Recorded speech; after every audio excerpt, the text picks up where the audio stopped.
Hello and welcome to the Brooklyn Rail's 986th New Social Environment. I'm Eleanor, a programs associate here at the Rail, and today I have the pleasure and privilege of being your MC for a conversation featuring Anna Raverat, Bob Stewart, Jeanne Silverthorne, Michael Brenson, Nancy Princenthal, and Douglas Dreishpoon.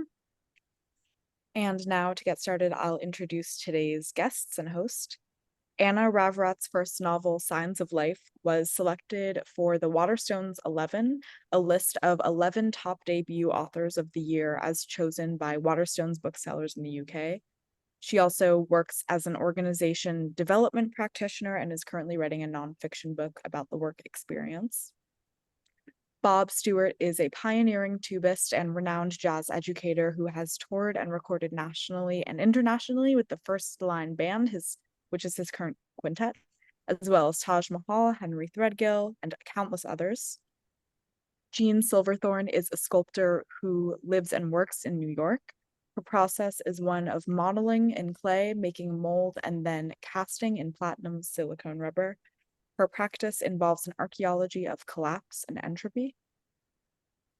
Art critic, scholar, and curator Michael Brenson was an art critic for the New York Times and has curated exhibitions at MoMA PS1 and the Sculpture Center.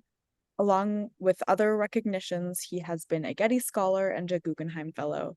He is the artistic director of the Jonathan and Barbara Silver Foundation. Nancy Princenthal is a Brooklyn-based writer whose book, Agnes Martin, Her Life in Art, received the 2016 PEN America Award for biography. She is the former senior editor of Art in America and a contributor to many other publications. And our host today, art historian and curator and critic, Doug Dreishpoon, is currently director of the Catalog Raisonné project at the Helen Frankenthaler Foundation in New York City and chief curator emeritus at the AKG Art Museum in Buffalo. He is also a consulting editor here at the Rail. It is such a joy and an honor to have you all in the NSE today. And with that, I'm so thrilled to pass it over to you, Doug. Great. Thank you, Eleanor. It's a pleasure to be here. I'm delighted with the number of folks that have turned up today, and really thankful for the folks who have joined me today as well.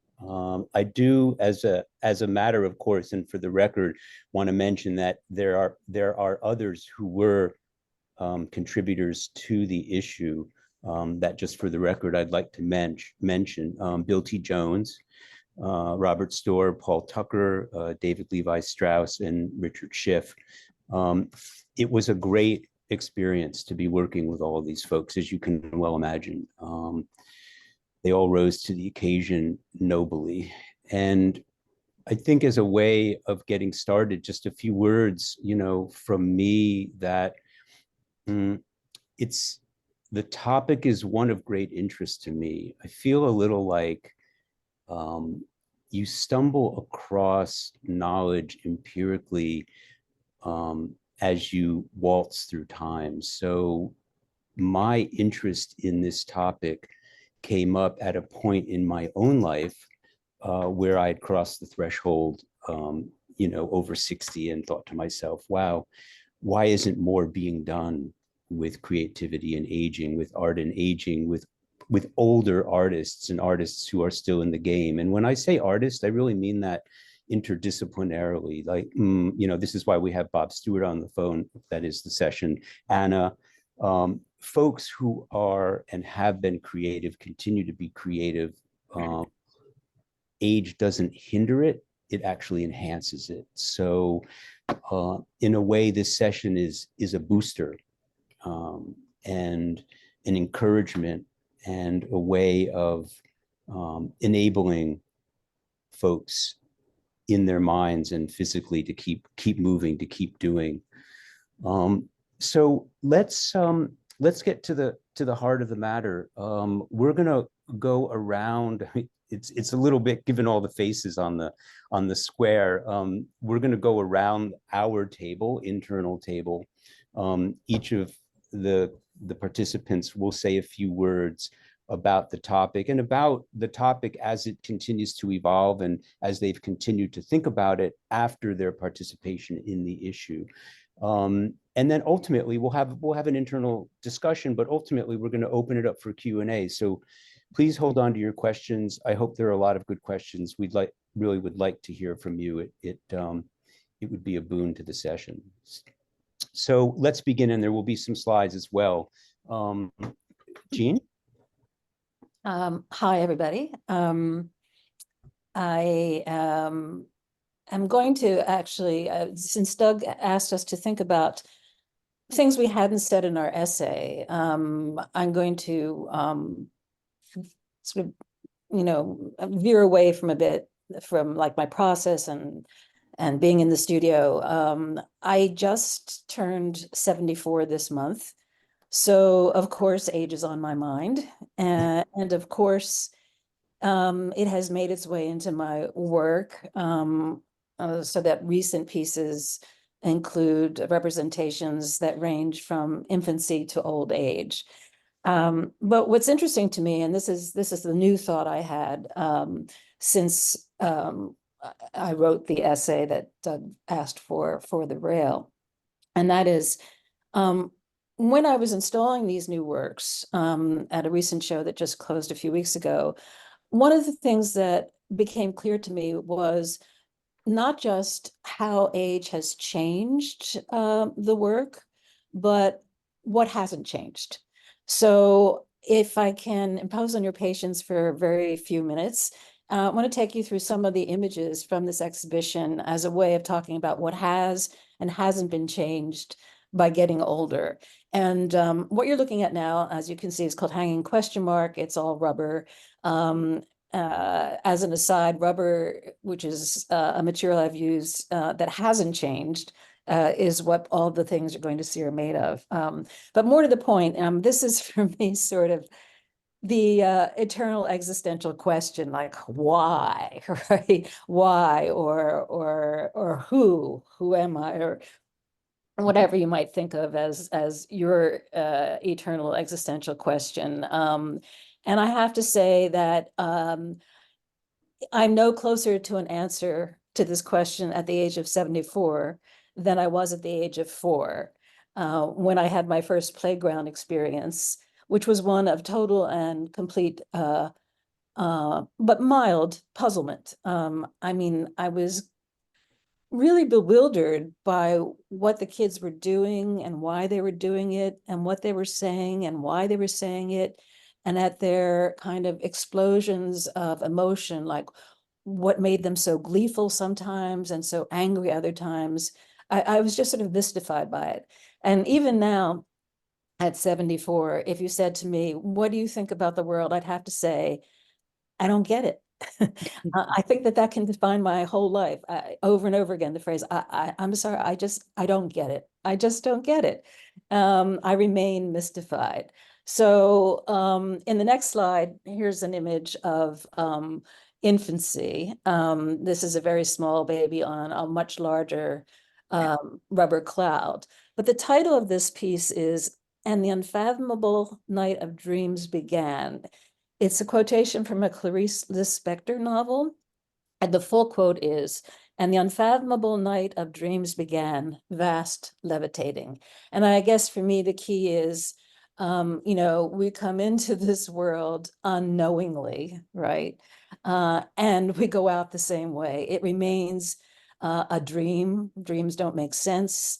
It may have been a great adventure, a wonderful poetic journey, but it remains unfathomable, at least for me.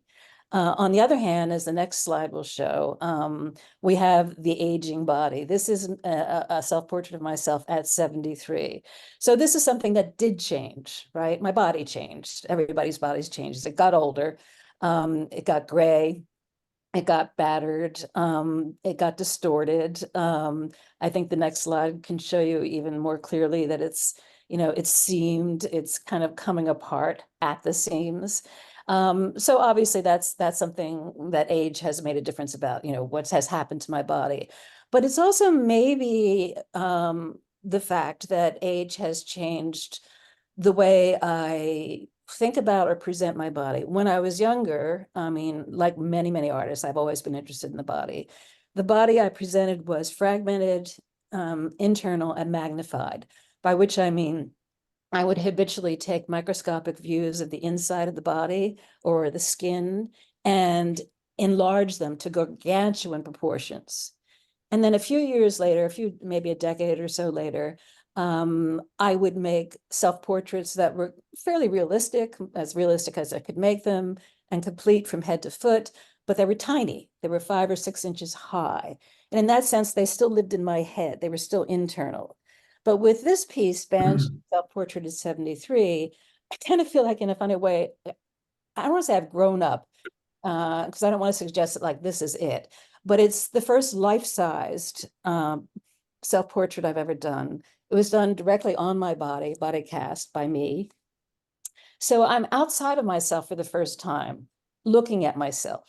And I think that may have something to do with age, in the sense that maybe we do get a somewhat slightly more objective sense of, at least in terms of space and materiality, what kind of space we take up in the world. Although I must say I'm not about to abandon shifts in scale, but that's a new thing that I think has to do with age. And then the very last thing I want to talk about is in these next 2 slides. And it's also something that hasn't changed, and that's humor. I'll just describe these first and say more about it. These also are kind of self-portraits. This is like a child-size pair of sneakers, all rubber, of course, and child-sized boxing gloves. And then the next slide is the adult sneakers, right? So it's still this parent-child relationship, which happens a lot in my work, I think, because no matter how old we get, we're both a child and an adult. Those two things coexist. But also, it's kind of funny, and humor has been in the work forever, and it's totally against my will. I mean, I don't intend to be funny. I am not a cheerful person by any means. I'm quite depressive, and as you get older, things get extremely bleak, and yet humor keeps coming back, like it has a will of its own. I don't know where it comes from. I don't know why it persists in the face of things one cannot be very happy about. But there it is. It doesn't change with age. And maybe it's just one of the few things I think Freud got right, which is when he said that humor is the id's way of saying, you'll never kill me. It's irrepressible.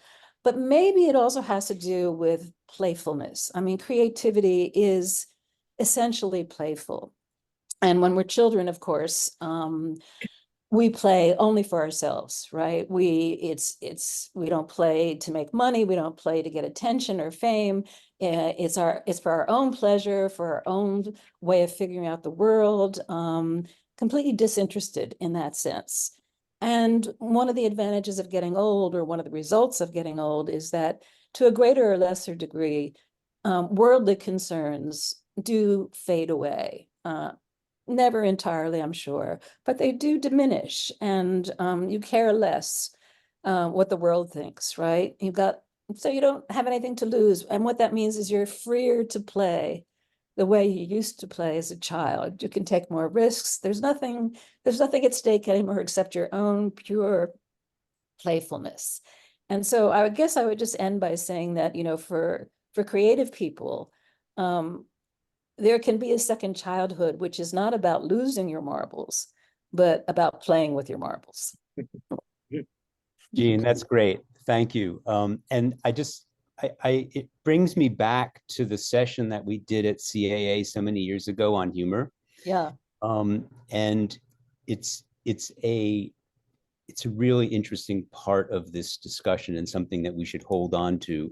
Nancy, when we get to you, and when you talk about Louise Bourgeois, that aspect of humor is a profound part of that late work as well. Would you like to go next? Sure. So, yeah, this is not exactly where I'm going to start, but here is recent work by Cindy Sherman, and from a show that just opened late last week. So, and thank you all for coming. Thank you, Jeanne. always a pleasure to see your work.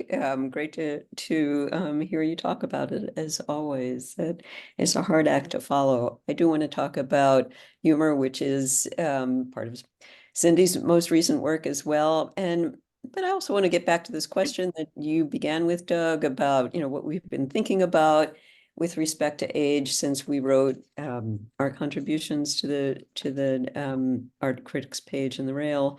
And one thing I've been thinking about quite a lot is, first of all, how did I get involved with not just this, but something like 4 or 5 projects in the past couple of years, year and a half, about aging. And each time I'm invited, I want to say, but why me? I'm not old, but of course, what that means is that, and this is sort of my theme for the moment, try to keep it short, the concept of aging is very fluid. And I think none of us really catches up to the age that we are. If you woke me up in the middle of the night and said, how old are you? I would say 50. This is not true. I'm not 50. If I read about people who are in their late 60s and I say, well, yeah, that person's, getting older. That's me, late 60s. So there's a fluidity that I think is partly explained by the fact that we're all living a lot longer, I guess demographically, not each of us individually, but people are living longer as a whole than they used to. And one of the that changes everything, but one of the consequences of that, along with childhood lasting for longer than it did centuries ago, is that old age lasts for a really long time, way past retirement for those artists who do have working lives outside of the studio. And that, I think, means principally for artists who teach. So there's a lot longer period of time during which you really have the freedom to explore in depth, for practicing artists, things that were kind of obstructed in the middle part of one's life by other obligations. And that extension is something that I think contributes to something that has also been developing for a long time, which is this notion that there are generations of artists. This is an art historical notion, right? That artwork proceeds in generations. That, so in the 20th century, there were the early modernists, and then there were the New York school painters, and there was this linear progression, and each generation did what it did, and it lasted for about 30 years. And actually, a lot of the New York school painters, smoked too much and drank too much and died young, and that was all kind of tidy, in a kind of remarkable way. But of course, it's not the way art proceeds. The generations aren't tidy. The progression of art isn't tidy. And there's an awful lot of overlap. And which I think, since Cindy is on the screen, I'll start with that. She's got this new body of work that is essentially about growing old. She's turning 70 or has just turned 70. And is one thing clearly evident in these images. They all have these features, some of them much more exaggeratedly going in different directions, is that there's a feeling of a kind of internal disorganization, a discombobulation. And I associate that to a certain extent with, like, yeah, we're not keeping up with what the mirror is telling us, or what our actual birth date tells us. Could I have the next slide, please? No one presented a more harrowing image of what old age can feel like, and also what old age, to the extent that it brings back, of course, for Louise Bourgeois, everything brought back her childhood and her very earliest childhood, and the difficulties of her coming of age and dealing with emotional challenge, was for a great part of her career her subject. She lived for a very long time, and she worked for 70 years. So this is definitely a generation spanning career. And as with many artists, she was misidentified with a cohort, the surrealist, to whom she never wanted to to have an association made for a lot of reasons.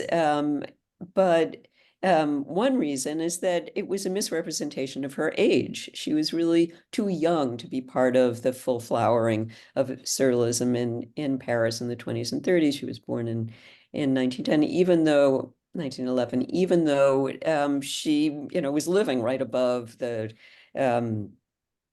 gallery that Andre Breton opened in Paris for a couple of years when she was in her 20s.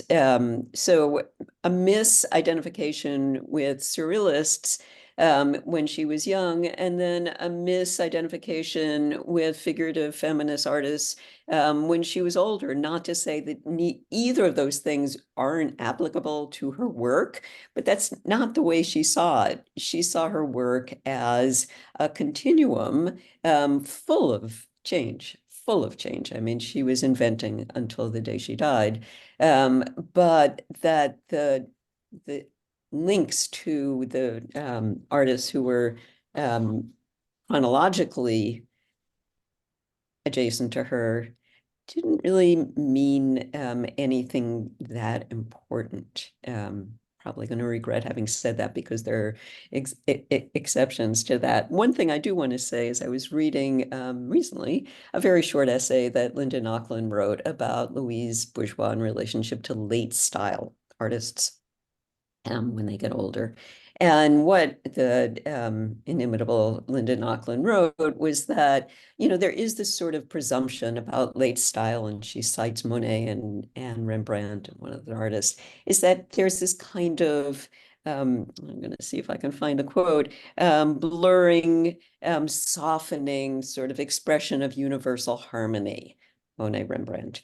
But that instead, and here she was quoting Edward Said, there's an alternate way that artists change in their late styles, which is to be intransigent and difficult. And I thought, yes, of course, what she was leading up to, and this is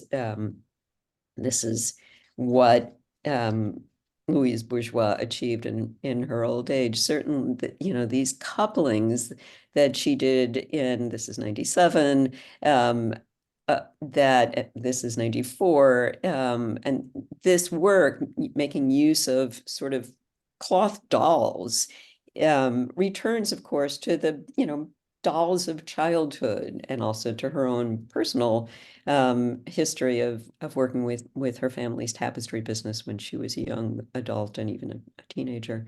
But this, sort of still shocking kind of coupling of older people, in some sense naked. What is that expression on their face? They look cadaverous, they look happy, they look harrowed, they look kind of surprised, aghast. That the life of desire, the life of fear, the life of too much emotion never really goes away. And I think I will end with a couple of more general thoughts about being a critic over a certain period of time. And I tried to come to grips with this in what I wrote for The Rail, and I will never come to grips with it because I too find, and this is something I wanted to say about Cindy Sherman, the ground, of course, shifts beneath our feet, right?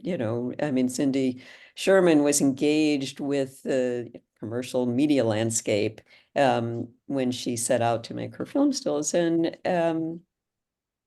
lo and behold, we're in an age of a different kind of manipulation of imagery. She wasn't dealing with deep fakes when she set out to make the film stills. It seems to me that one thing that's happened to the art world, a term I had a long time accepting in the years that I've been involved with it, is that it's a truism to say it's a much bigger world than it was when I entered it. But it's also much more diffuse. And I feel that it has become, in a way that's mostly good, very decentered, that there have been all these centrifugal forces at play, so that everything happening in what was once considered the periphery, which is looking outward to community, to cultural tradition, to collaboration, to engagement with others, to internal exploration, has taken much more space than looking internally into the conceptual and formal machinations of the art world itself. So we're not telling a story that is art about art as much as we used to. It's just a proposition I'm going to float. And that has been helpful to me as a writer, to acknowledge that and to see that I too don't need to, not that I ever did, choose a line or choose a kind of art, but just wonder. And that has felt very something I'm grateful for. So I will end there. Thanks for listening.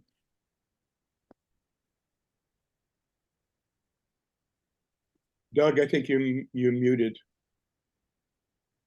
Thank you. The art world's take, thank you, Nancy. The art world's take on late work is an interesting question, and maybe something we can return to. That is the dynamics of it. Whose late work is received, accepted, and touted, and whose isn't. Gender plays a role too, and what that looks like, as well as ethnicity. Michael, do you want to? Yeah.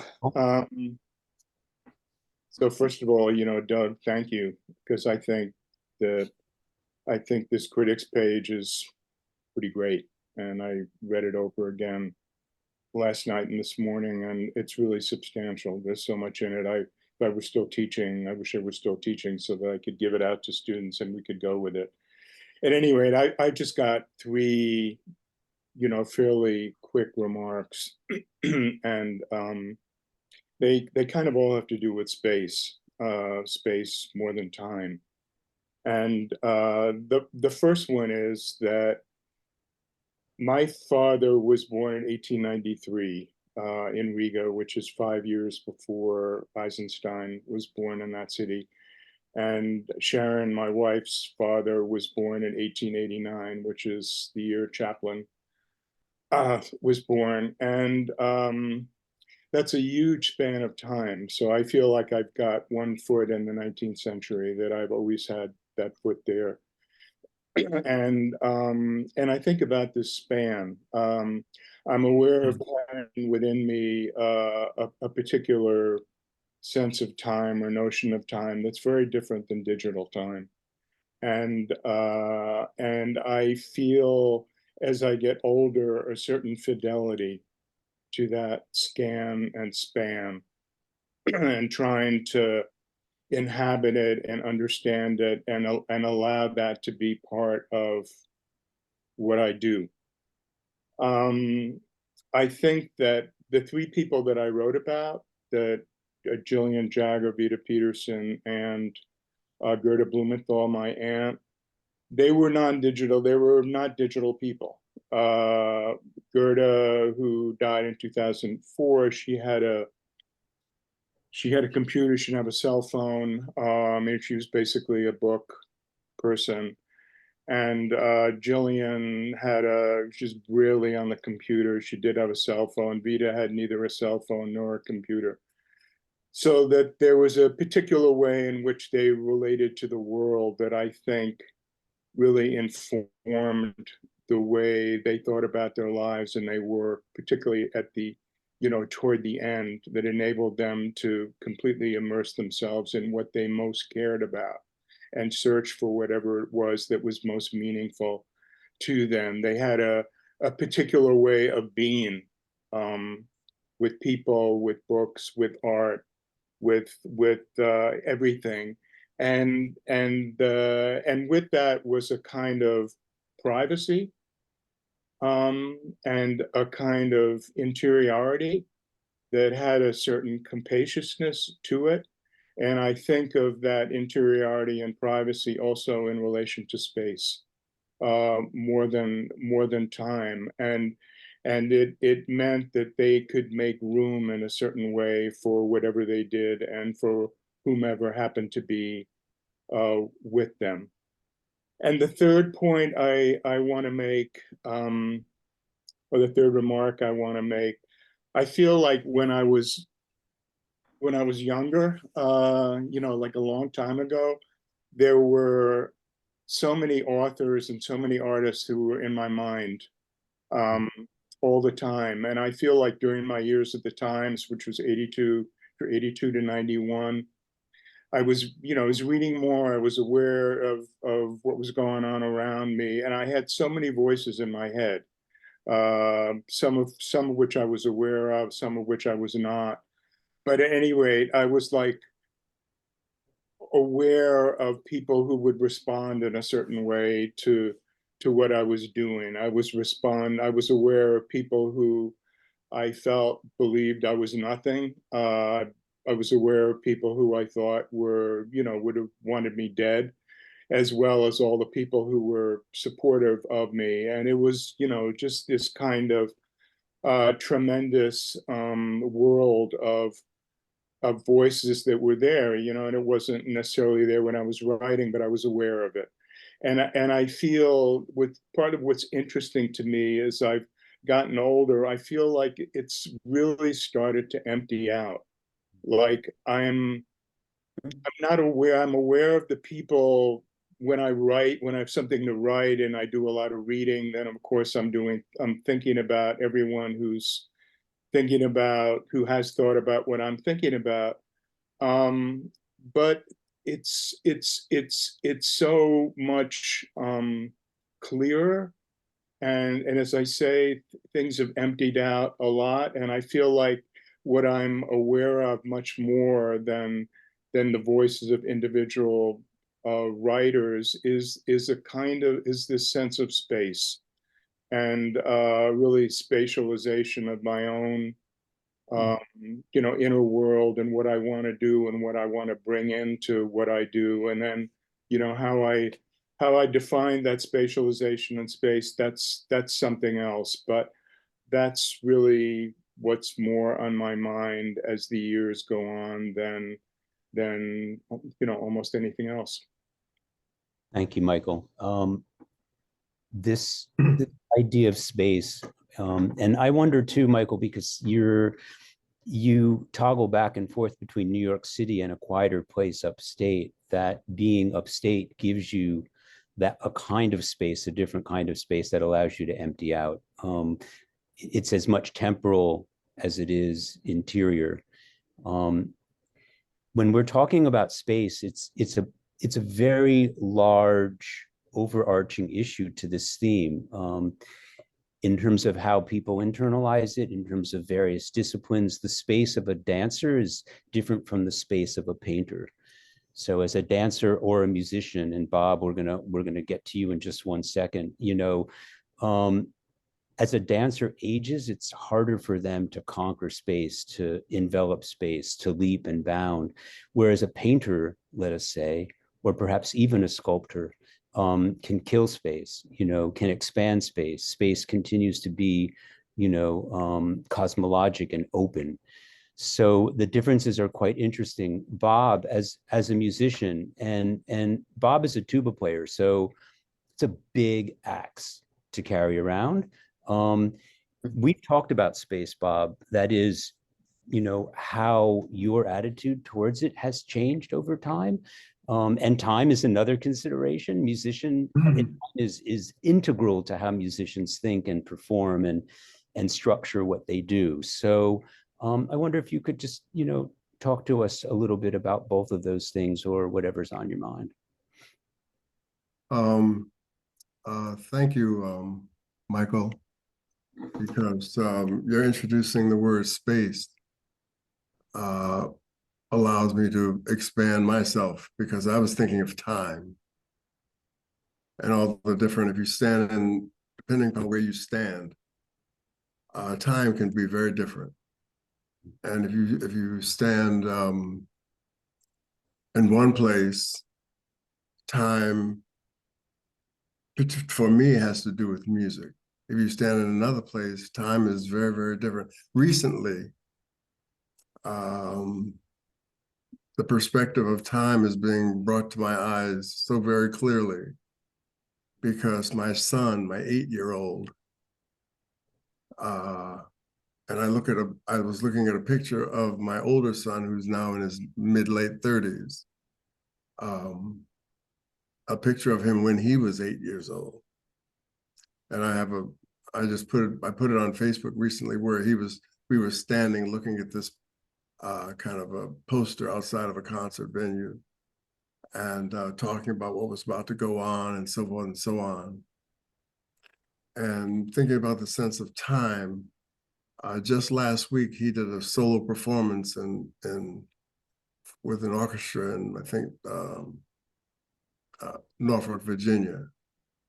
And I had the two pictures come to my mind and the sense of time between the two, where I see him now playing a solo concert in front of the Virginia Symphony, and standing there with me as an 8-year-old looking at a concert venue poster, and the sense of time having to do with when I play music, and all of it can be all in within 1 hour.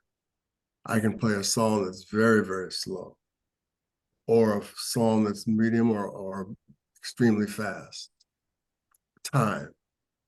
How can that happen in 1 hour when we're talking about a lifetime? So, I mean, all these things come, and the sense of space as brought to us by Michael. When we spoke about space, and in that same hour, I can play a song that has no time.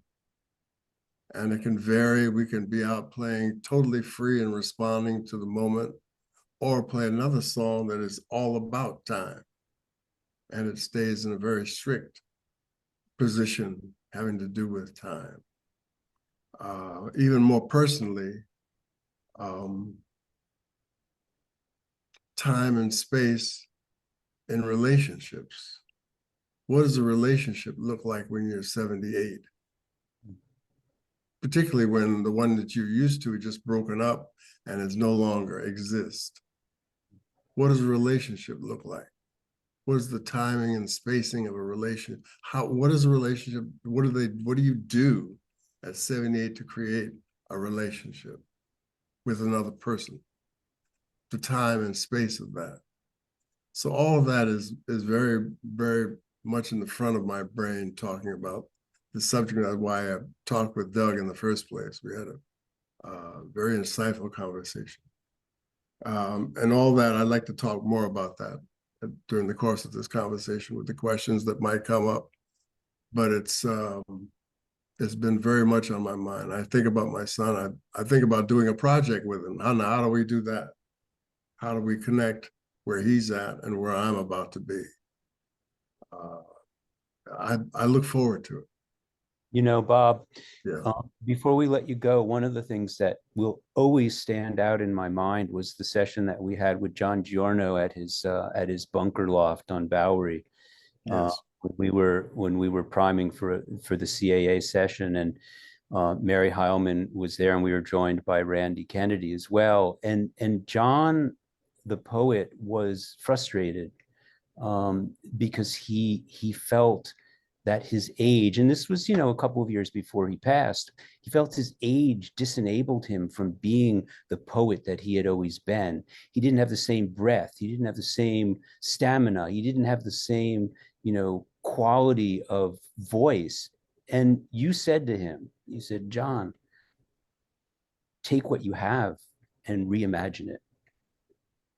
And he did, actually, because when we did our session, he got up there and he did one of his iconic poems, and it was beautiful, right?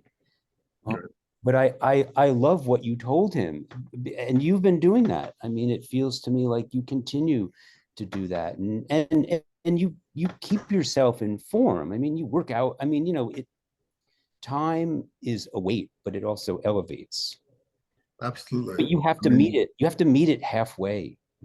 Absolutely. You have to, particularly when you play. If you're, again, being older, when you play, I don't play as many notes as I used to, maybe. not because I can't, it's because I find the one that mean more to me right now. And in doing so, the music that I perform becomes much more sensitive. And sometimes even when I'm playing with my son, and I see how he wants things to happen like now. And I said, just wait a minute, it'll come. And he's starting to understand that it's hard. I mean, I didn't understand that when I was 37. So it's starting to come to him how to wait and count to 10 before you do the thing you're about to do now. You know, and I wouldn't say that that space is necessarily age contingent in terms of how one embodies it. But sure enough, you know, the older you get as a musician, you recognize that you don't have to blow all the time, and that ghost notes are as interesting and as formidable as a note blown. And that to lay out, and this is what you said to me too, which was really great. You have no problem laying out in your own quintet. I mean, whatever ensemble you're in, it's okay to lay out now, which for a leader is you know, an interesting proposition. And if you think of it from that perspective, Miles Davis was a lot older than his years, because he did that all the time when he was in his 30s and 20s. So that some kind of way he understood that he was an old soul. And I remember when I was touring, this was some years ago, when I think I was maybe 40 or something like that. I was touring with Dizzy Gillespie, and he was 70. And I used to watch him and how he would do the very same thing I'm talking about, where he wasn't playing all the time. But when he did play, it was very, very meaningful, extremely meaningful. And so I'm trying to figure out how to be the person that that person that I'm trying to be, and do some of those things that are in my mind to do, and figuring out how to approach getting to them. So it's a continued process, and it's not that I'm not thinking about things, but lots of things are going on now that didn't go on before. Very good. Anna, how does a novelist deal with these issues? Well, I mean, I've been thinking about since we were talking, and then I wrote that little piece of thinking about how negatively aging is seen. Like, it's just usually I mean, not here, hopefully, but like it's generally seen as a decline and a loss, and you know, it's just not seen that positively. And I've been starting to try and think about it as a creative process, like the way that you age, you know, it can be creative. And so to pick up on what Bob was saying, you can reimagine it and use that increased sensitivity to kind of age in the way that you might like to. Because of my other job, yes, I am a novelist, but I also work in organizations with people in small, big organizations. And one of the things I really notice is how institutions of any kind tend to strip people of their agency. And I think that's because they impose institutional time. So when we're at school or university or in a job, we're not really on our time. We're not really on our body's time. We're on the clock type thing. And I think that's partly how, when people get to the end of their career, if they're working a job, the sense of agency is really depleted, and in some way they've been used up. So I really think there's something about reclaiming and reimagining aging as a process that is creative inherently. So we can use ourselves differently, our body structure's different and it's changing, but how we relate to that we can have a bit of a choice over. So that's what I've been thinking about. That's great. Let's see. We could run in a couple of different directions. Fong, I see that you're on. Do you want to chime in as a contributor, because you wrote really beautiful piece on Jonas.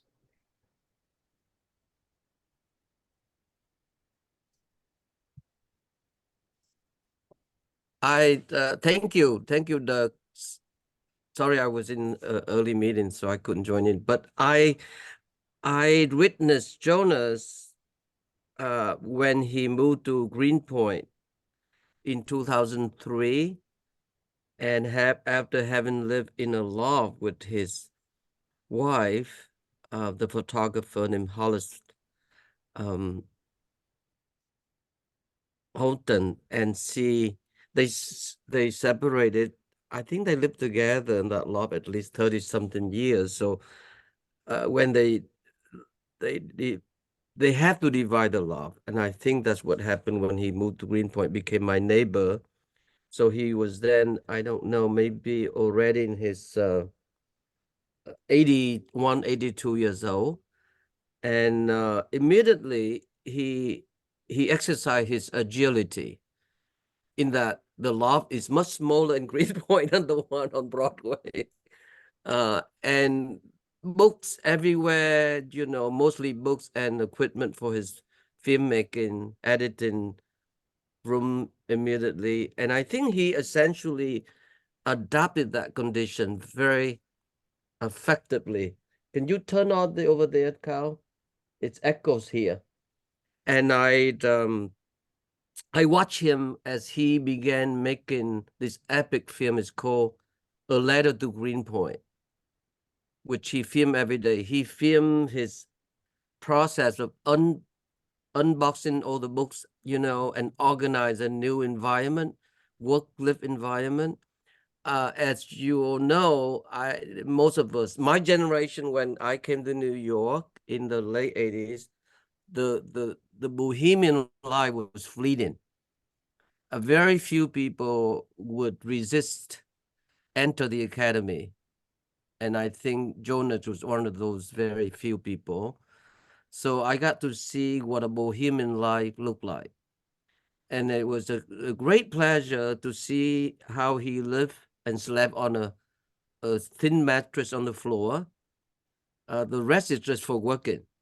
With pleasure. I mean, I mind you that Jonas have refused so many lavish jobs, being the head of this fancy film department here and there, or create another film department, beginning with War College, may have been in the late 70s.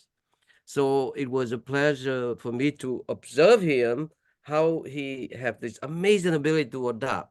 There was no time wasted, and there's certain kind of rejuvenation, so to speak. And then around 2007, he launched this epic series of film, which I'm dying to curate one day.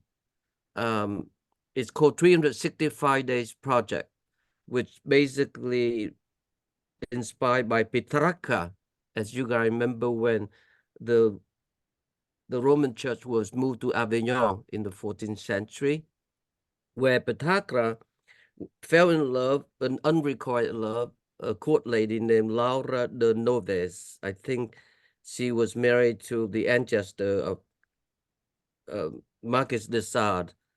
It was unrequited love, but every day he wrote a sonnet to her. So Jonas decided that he was falling in love again with a French dancer artist. So he began to make this epic film every day. And that was so inspiring for me to watch him at the age of then maybe 85, 86 years old. Jonas lived relatively old. I mean, he died in 2019. So he was, I believe, 94 years old. And a very productive year, because as you all might remember, that he spent most of his life promoting other people's work. The minute he landed in New York City in 1949, after 2.5 years spent in forced labor camp in Germany, he worked 3 jobs, as I remember, he was telling me. And by 1953, he created Diaristic Cinema and launched Film Culture magazine, and eventually also Cinematheque, and then Cinematheque turned into Anthology Film Archives by the late 60s, and then Filmmaker Cooperative. So the titanic work of Jonas, the energy that he put out there, was tremendously inspiring for me, because I thought, if he can do it, I can do it. We both admitted that we are classic foxes who wish ourselves to become hedgehogs. You remember the Isaiah Berlin great essay, The Hedgehog, the Fox, those people who can do many things, but they can't do one thing well. You remember that line from Achilles, the Greek poet, say, the fox might know many things, but the hedgehog knows one big thing. I mean, of course, Nancy wrote about the classic hedgehog, the biography of Ernest Martin. I don't think people like me, myself, and Jonas can do one thing right. He was a poet, as you remember. He was a known poet. Early years, when by the time he was 14, he was published in Lithuania. So there's a long journey from being a poet to an artist, and then eventually a publisher, the godfather of American cinema. And very little people know how great he is as an artist. I mean, there are known works like the Gordon film, epic. We know how much he nurtured other artists, including Barbara Rubin, who was his assistant, Yoko Ono, Shigeko Buta. All of these people have worked with him when they just barely graduated from college. He trained and he worked with them. Of course, famously taught Warhol how to make films. And I think what I'm trying to get to you all is, I think there's a certain underlying mystery in Jonas that deliberately he might have kept to himself. It's hard to tell, Doug, whether he wanted to reveal all of his entire herb or not. It's hard to tell. I think, having witnessed the last 15 years of his life, I met Jonas a long time ago when I first moved to New York. I don't want it to distract my what I meant to say here, but I think it's funny. I think it was at Harvey Shapiro poetry reading at the Poetry Project. Must have been in 1989. I went, and that's where I met Dory Aston. Right in front of me was Dory Aston, Allen Ginsberg, and Jonas Mekas. And I've been so young at the time, sort of jokingly say to all of them, say, one day I would create my own counterculture. And they all look back, particularly Jonas with his mischievous smile. And he say, we're not counterculture, Fong. We are culture. So I always remember that. I can go on forever, but I'm grateful to Jonas. I don't think without him, I would have the stamina to do what I do. And yeah, I think in his late years, we feed off each other. He relayed the wisdom, the confidence of an artist, and his permission given to me to do many things that I do. And in return, he fed up my youthful energy. We used to drink until 3, 4 in the morning, at least 3 times a night. And yet he woke up in the morning at 6, 7 o'clock, and I do the same. So I'm grateful for Jonas, and I'm glad I'm able to share some of that story to you all. Thank you, Fong. Wisdom is a wisdom is a very amorphic thing in our culture, it seems to me. There are folks that have a lot of it, folks that could share it. I'm not always sure in our culture it's appreciated. That is, that the means of asking, the means of, younger folks being able to say, hey, what about this? What do you think about this? Bob, I think in the musical world, wisdom may be more appreciated. There's maybe still an oral tradition, although it's gotten a little more competitive, and some of that is based on commerce, and there are only limited number of gigs and opportunities, and so everybody's kind of out for their own skin. But it always had that, and maybe it's also because it's ensemble, so you come together as a group, you inherently play together rather than solo, which is very different than the visual arts, where one tends to be somewhat isolated in their own studio or wherever they make their work. But I wonder now, can we open it up so all the participants who are here with me today, are there any further thoughts that you'd like to share, or questions that you'd like to ask of any of the other participants, and before we open it up for Q&A? Any further thoughts from anyone?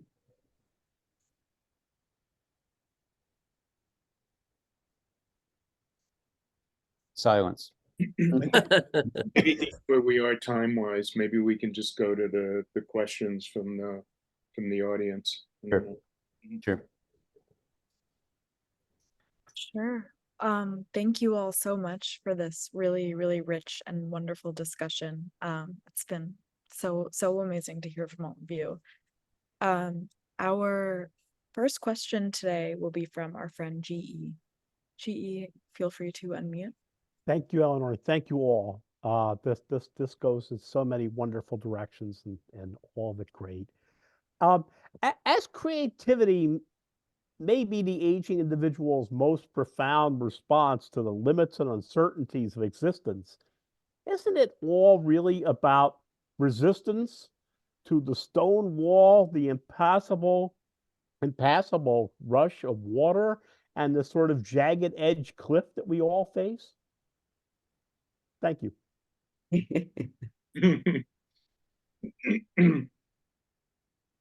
Would like to tackle that? I'll just say yes.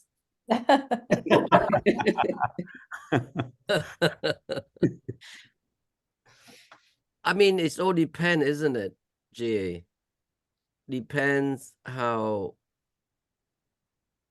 the latter years of an artist's life, how he or she or they can adapt. I think the ability to adapt is so integral part of wisdom that Dirk is talking about. And Bob just mentioned that there's note that he doesn't want to play or need not to touch it. I think that vulnerability would become inevitable, and you can readily embrace it more than when you are younger. I think that the good example that, of course, I'm thinking of Rembrandt, who after the passing of his first wife, Saskia, and then Hendrik Stoffel, the second wife, and then his son, losing his son Titus, and then bankruptcy occur. So you can imagine all of that happened to him fairly rapidly, fast, in the matter of 3-4 years, and especially after he had spent so much time with Jewish community in Amsterdam, which was considered to be an impediment towards his so-called noble clients who commissioned him to paint their portraits. So later years, when he lost everything, he began painting himself like an ordinary old man, not as proud. Maybe there's certain kind of occasional sense of majesty would get portrayal, but you all remember the great Jean Genet essay, Michael Doug would know, and all of you would know too, Jeanne and Nancy and Bob, Anna probably, Jean Genet. Remember that great essay that he wrote on Rembrandt? It's called "What If a Late Rembrandt's Painting Self-Portrait Get Torn into 4 Equal Pieces and Flushed down in the Toilet." It was a beautiful essay, an account of Jean Genet himself sitting on the train. Across him, he saw an ordinary old man, and he looked at him, he gazed at him fairly long enough time to realize the gravity of his old age is visible. Everything about that man was nothing to be hidden about.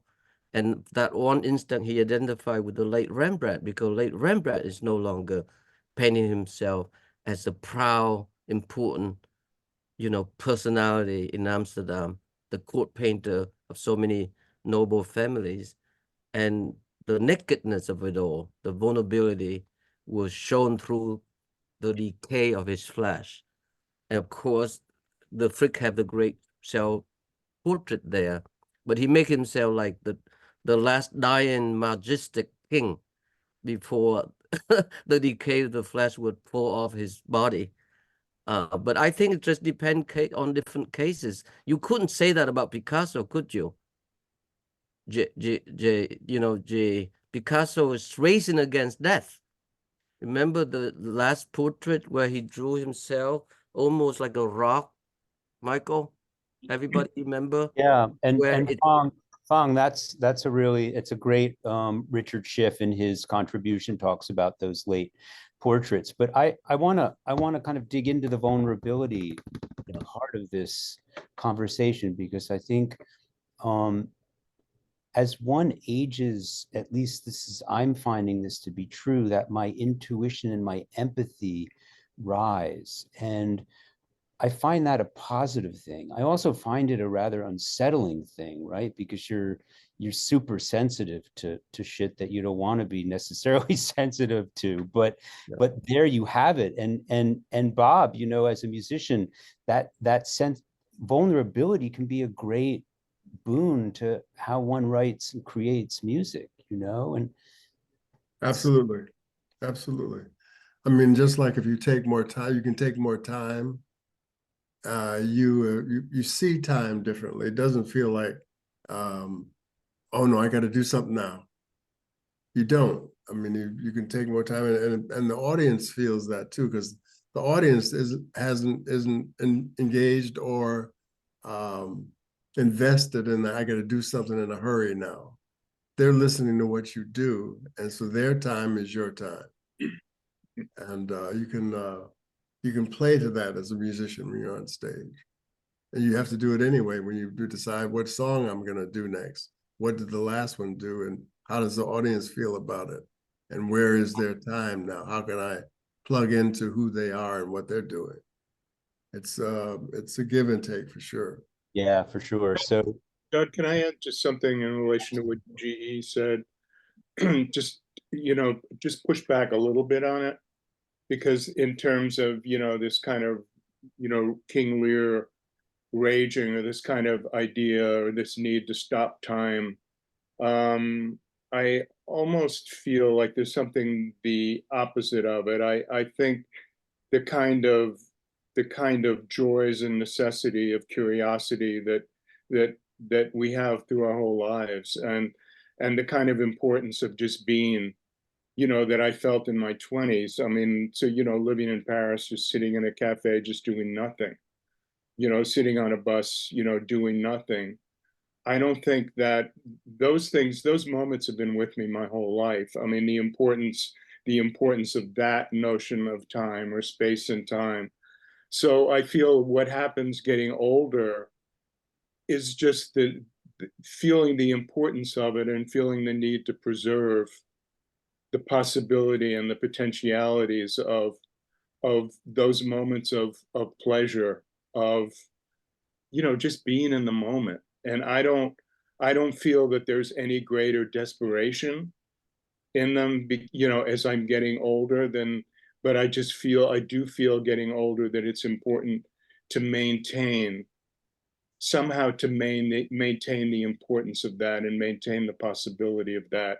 So I don't even feel it's necessary a difference of degree. I think it's always been there. Good point.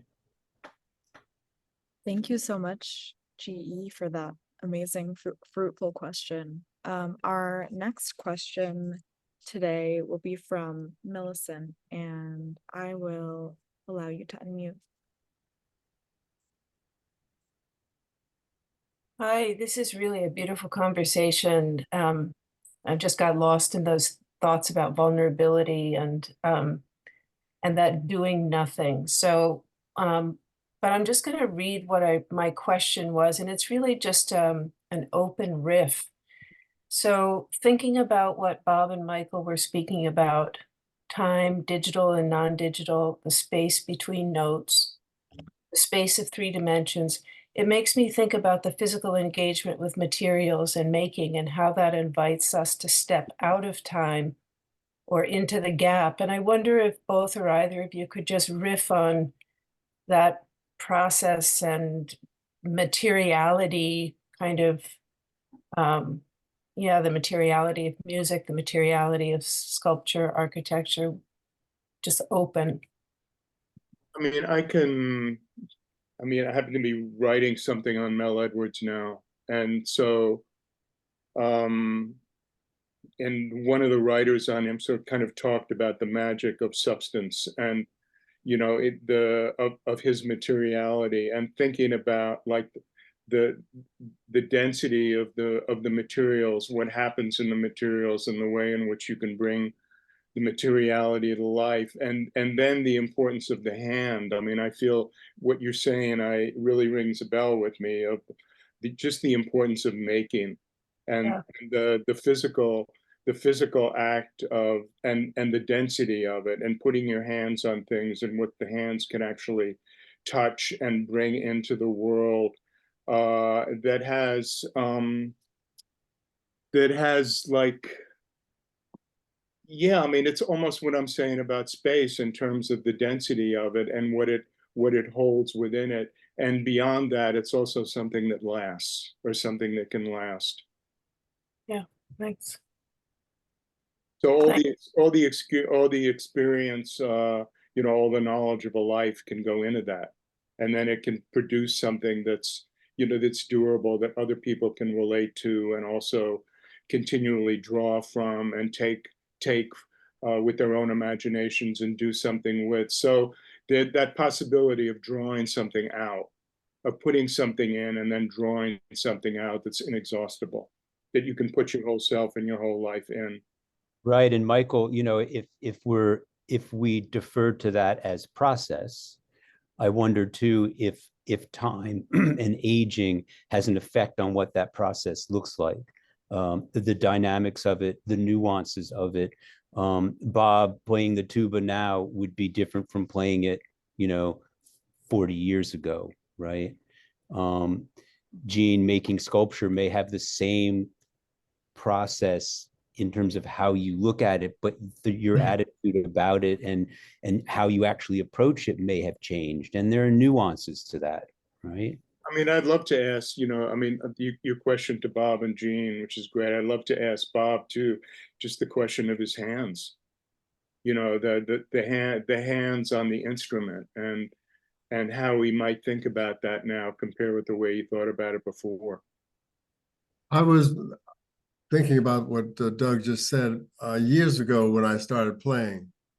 It's like I was trying to prove a point, because what I do in the tuba really wasn't being done before. And so I had to invent how to use, and I'll talk in further, my use of hands. How do I use my hand? Do I play the instrument like this with my whole arm? Do I play it like this with my fingers? And I realized there's sometimes I need to do both of those in terms of getting a certain technique out. And over time, people have come to recognize that the thing that I'm doing is important. I didn't have that feeling when I first started. I was all in my own head saying, this makes sense. Just to reach back and give you a point of reference.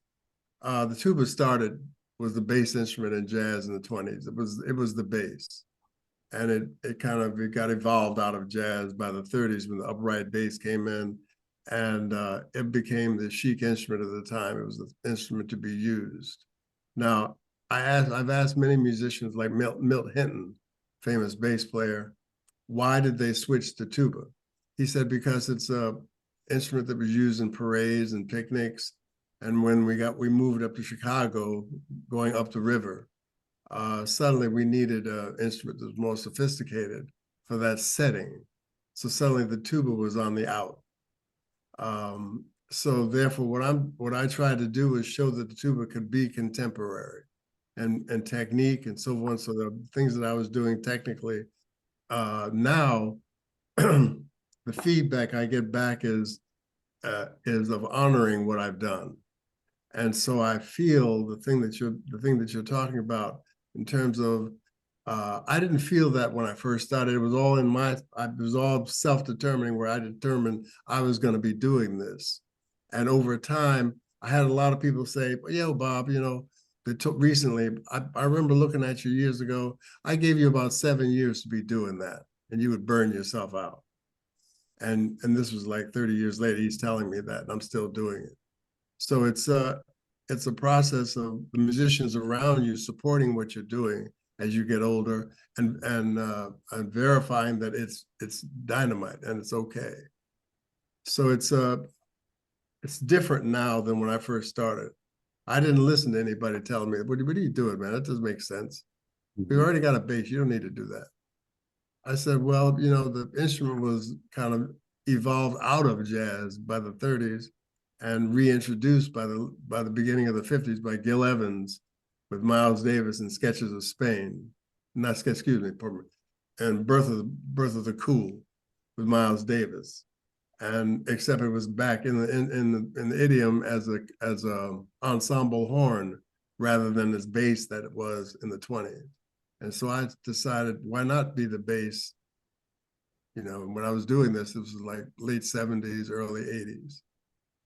And so it's kind of like right now, it's at a place where musicians are very respectful of it. And there's a bunch of tuba players now doing this, playing tuba as the bass. And so I've been like confirmed in a certain kind of way.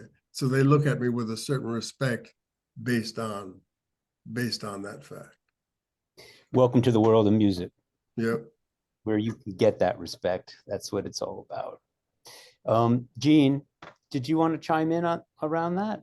Well, sure. I mean, to get back to the notion of hands, and for me, one of the many attractions of sculpture for me is touch. It's just about touch, the touch of clay. I love to touch things. And, of course, I tried something digital once just so I could say I did it. It was so totally unsatisfactory to me. So touch is really important, but it always has been. So in terms of age, I once had a therapist who said to me, what they say about age, you just get more so. And I think that's the case. I've always just loved touching clay and forming things and touching surfaces with my hands and making things by hand. And now it's just that pleasure is as great as it ever was, but there's also the whole ritual. And I talked a little bit about this in the essay of like setting up the studio and putting out the spoons and the stirrers and measuring the rubber. And that's a fairly recent pleasure. I mean, my studio is a goddamn mess. My apartment is immaculate and my studio is like a bomb went off.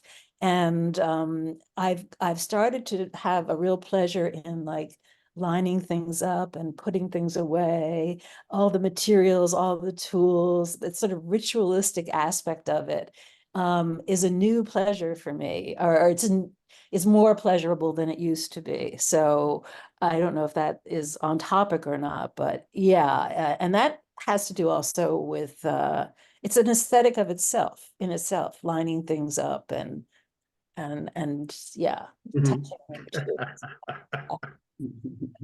Great. Nancy, Anna, any comments? A few thoughts came to mind as you've been talking about the hand, and some of these things seem paradoxical to me. I mean, Jeanne, when you were talking about the pleasure of, lining up the spoons and the stirrers, I was thinking, yes, this is a paradoxical quality of growing older, is that we do take the time it needs, and we enjoy taking the time it needs, even as, in some abstract way that maybe we don't consider every moment of our lives. There is less time, but we inhabit it in a different way. And that there is, there's some pleasure in that, which relates to something I'm trying to balance from things that have come up in the conversation so far. And one has to do with this kind of play between the humility of like accepting that, and this is about, bodies, about, what we can physically achieve. We can't do everything. We have this like new, or at least I see it this way, this new respect for, oh, I see, my body was doing all these things for me that I wasn't thinking about for 68 years. And now suddenly I'm going to be thinking about it a little bit more. And, maybe I'm going to put that aside, but, there's a sort of like humility. So I see, what people older than me have been facing for so long, and they've been doing with it, many of them with a fair amount of grace. But, and this is the last piece of this, so humility and taking the time. But then I want to go back to something that Michael said way in the beginning of the discussion, which is about having other voices inside your head and letting some of them go, like, I hope I'm remembering that right. Just not, I know this is something that I don't remember which artist said it, when you become a mature writer, a mature artist, you let people go one by one and finally you walk out of the room as well. And yeah, but I haven't walked out of the room. I don't know how you walk out of the room. But I think that there is a kind of confidence that's like, maybe I don't need every voice, maybe I don't need to accommodate every conceivable harping critic who could be commenting on what I'm about to write, but just choose, let it go. Anna? Anything? I was just thinking about what Fong said about the visible age and the of that man on the train, and then what you said about vulnerability, and what Nancy just said, just raising about the people's kind of humility as well with that. And one thing that just makes me feel really sad is, well, I don't know, like the amount of plastic surgery that you can have done. I just feel like that's really sad, because it's sort of like imitating your younger self. And it kind of like goes backwards. And it seems, in the context of our conversation today, it just feels really anti-creative in a way. I haven't really had that thought before, but surely it's more creative in a way to allow yourself to be vulnerable and to have that humility that everything's sagging. Oh, well. I don't know. It just made me think about all the lengths we go to in our culture to cover up that vulnerability and hide our age and pretend. And it's just not that creative. So that's a really interesting point, because I wonder if it gets to the difference between interiority and exterior. That is how we look at ourselves and how others perceive us. So Bill T. Jones, in the conversation we had, he said to me, and Michael, you mentioned this too, when you being in Paris when you were in your 20s, he said, I feel the same way I felt when I was 20 years old. That part of me is still a part of me, but my body is different. And, the cosmetics of my body are different. But he said internally, and the kernels of truth that reside in the body are still the same. That I find stunning. And actually, that's incredibly encouraging to me, because that's the essence of who we are, that we never give up, we never lose. I don't know if Bob said that, but in the writing, but yeah, we're still who we were, I mean, I still recognize, who I was when I was 10 or 15 years old. But I have, I mean, I throw this out, I don't know if the rest of you sort of feel this, but in my dreams, I'm always the same age. In my dreams, I'm always 30 to 35 years old. And I don't know whether that's true of you. I mean, I could, take that apart in terms of what I was at that point, what I was, where I was, who I was with, but I'm always that age. And yeah, I don't know. That's a super interesting point. Yeah. And I mean, if we had a little time, I'd go around the whole room and ask what that looks like. I've had experiences where I dream of elders. That is, I dream like of my father who's passed, but he's young. So when I see ancestors, they appear to me as young. So what's that about? I mean, that's super interesting to me. I mean, I don't want to monopolize this, but Nancy, just, this discussion about the voices that we carry around within us and the usefulness of, certainly at a certain point, that we know we've we've got these critical positions internalized of people who we know are moving in other directions from what we're doing and what we're writing about or thinking, and the usefulness of that up to a certain point. Like, I always thought it was useful to know that there were always going to be people who were going to be disagreeing for such and such a reason with whatever I did, or at least there was that possibility. And that's less important now. And I assume maybe we need that less, because we never don't need it, right? I mean, we always need like a sense of opposition, or obstacle somewhere, but it seems much less, and it seems much less important. Agreed. Yeah. And what a gift that is. Wow, thank you so much for that wonderful question, Melissa. And for time's sake, we are going to transition now to a reading from Anna. Thank you all for sending in questions. I'm sorry if we didn't get to yours today, but this conversation has been really, really lovely. So thank you all for being here and participating. So now I'll pass it over to Anna for a reading. Thanks, Eleanor. So the poem is by Roger McGough, and he is an 86-year-old poet, still active. He hosts a Radio 4 show. He's a broadcaster and a playwright and an author.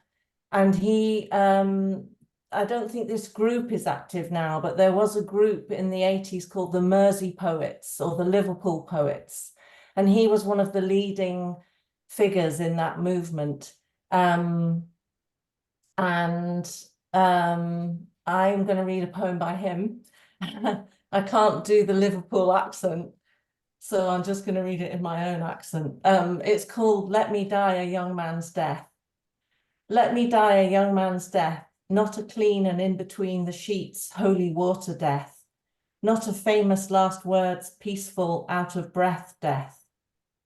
When I'm 73 and in constant good tumour, may I be mown down at dawn by a bright red sports car on my way home from an all-night party. Or when I'm 91 with silver hair and sitting in a barber's chair, may rival gangsters with ham-fisted Tommy guns burst in and give me a short back and insides. Or when I'm 104 and banned from the cavern, may my mistress, catching me in bed with her daughter and fearing for her son, cut me up into little pieces and throw away every piece but one. Let me die a young man's death, not a free from sin, tiptoe in candle wax and waning death, not a curtains drawn by angels born, what a nice way to go, death. Thank you. Thank you. Thank you so much, Anna. That was a really, really great way to conclude today. Thank you so much to Bob and Jeanne and Michael and Nancy and Douglas for this really, really great NSE today. We'd also like to thank the Terra Foundation for American Art for sponsoring our NSE program and for supporting our archive, which you can explore on the Rails YouTube channel. The Rail has been free and independent for 23 years. A donation directly supports our writers, production staff, and operations. Support our work via the link in the chat. And join us tomorrow for a screening from Pen Sound of Astronomy, A Night at the Opera. Thanks everyone so much for tuning in today. And you can now turn on your microphones and say hello and goodbye as you leave. Thank you. Thank you. Thank you. Thank you all so Thank you. much. Thank you, everyone. Thank you, Doug. Thank you so much. This See you was such a later. great Bye. critic Great case and conversation. such a good Thank you. conversation. Thank you.